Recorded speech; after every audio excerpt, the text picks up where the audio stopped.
வாக்குப்பதிவு இயந்திரங்களில் கட்சியின் சின்னத்துடன் பார்கோடுகளை இணைப்பது சாத்தியமா?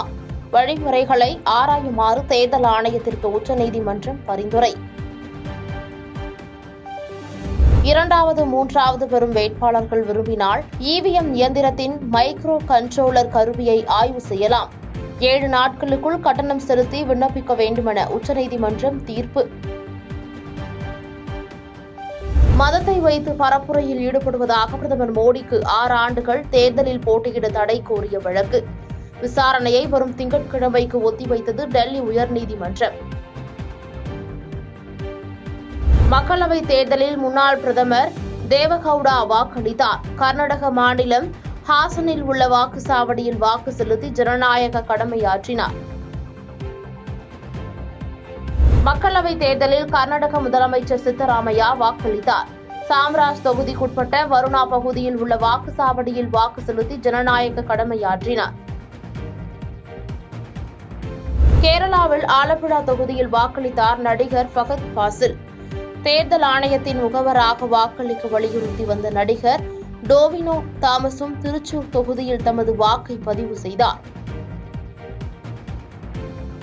பதற்றம் நீடிக்கும் மணிப்பூர் உக்ரூல் பகுதியில் நடைபெறும் வாக்குப்பதிவு ட்ரோன் கேமராக்களை கொண்டு கண்காணிக்கும் போலீசார். 94 வயது மூதாட்டி ஊன்றுகோலுடன் வந்த மாற்றுத்திறனாளி பெண் என மணிப்பூரில் ஆர்வத்துடன் வாக்களித்து வரும் பொதுமக்கள். தெலங்கானாவில் இடைநிலை கல்வி வாரிய தேர்வில் தோல்வியடைந்த 7 மாணவர்கள் தற்கொலை. நேற்று முன்தினம் தேர்வு முடிவுகள் வெளியான நிலையில் விபரீத முடிவு. வாரிசுரிமை வரி விதிப்பு என்பது நாட்டின் 10 ஆண்டு வளர்ச்சியை பின்னுக்கு தள்ளிவிடும் என மத்திய அமைச்சர் நிர்மலா சீதாராமன் பேச்சு.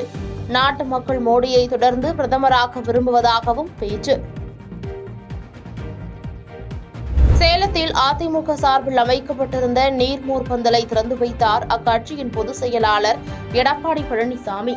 பொதுமக்களுக்கு மோர், இளநீர் மற்றும் வெள்ளரி, தர்பூசணி உள்ளிட்ட நீர்சத்து பழங்களை வழங்கினார். பாதகம் செய்பவரை கண்டால் நாம் பயங்கொள்ளலாகாது பாப்பா. மோதி மிதித்து விடு பாப்பா, அவர் முகத்தில் உமிழ்ந்து விடு பாப்பா. அண்மை செய்திகளை உடனுக்குடன் தெரிந்து கொள்ள இணைந்திருங்கள் இயம்நாடு தொலைக்காட்சியுடன்.